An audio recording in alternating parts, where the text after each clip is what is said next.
Antiphospholipid syndrome, or APS, is an autoimmune disorder in which the body recognizes certain normal components of the blood and/or cell membrane as foreign substances and produces antibodies against them.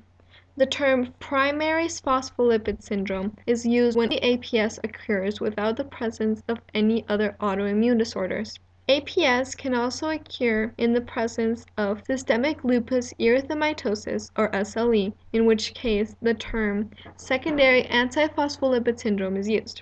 When people hear about APS and the fact that it is an autoimmune disorder, they often confuse it with acquired immune deficiency syndrome, or AIDS, which is the most known about autoimmune syndrome in which more than 34 million people now live with HIV or AIDS.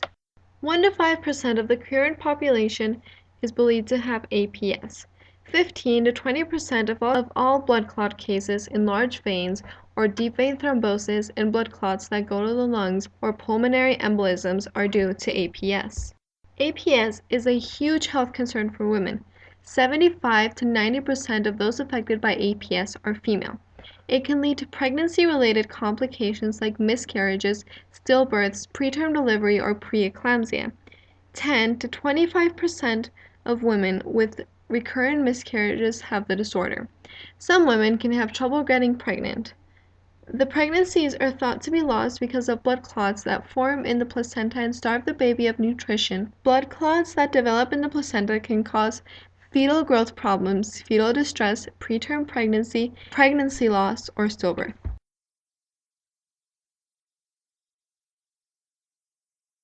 Close monitoring during the pregnancy is essential by a doctor that knows about APS. During pregnancy, they may recommend low doses of aspirin and daily injections of a blood-thinning drug called heparin. This gives the fetus an 80% chance of survival, a drastic improvement from the 1980s when fetal survival was around 20%. APS pregnancies are not normal.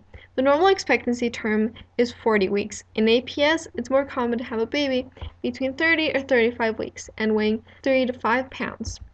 The blood-thinning drug heparin protects the placenta partially so that the baby can get enough nutrition to live longer in the mother. And once born, the babies do fine.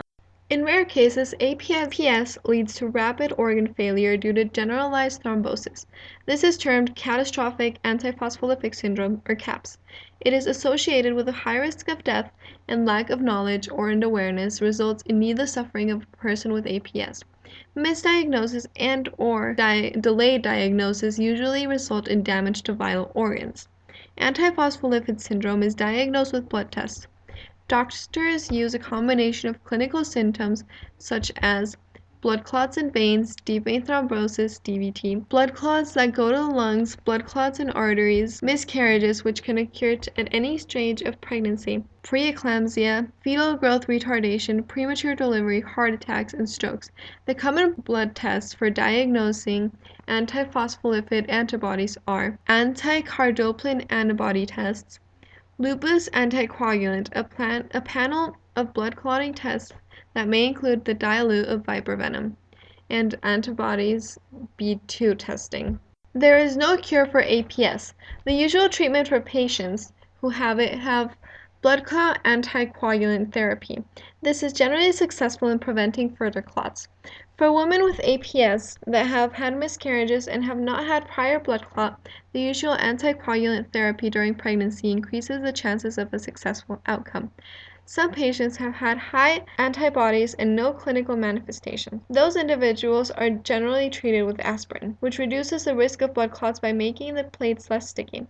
In general, patients who have had blood clots, for example, blood clot-related incidents such as strokes, heart attacks, and etc., and have normal and positive tests for APS are treated with anticoagulants.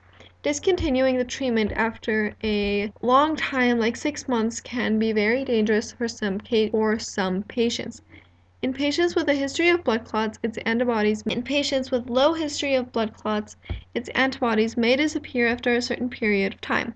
It is not known whether it's safe to stop the treatment in these cases.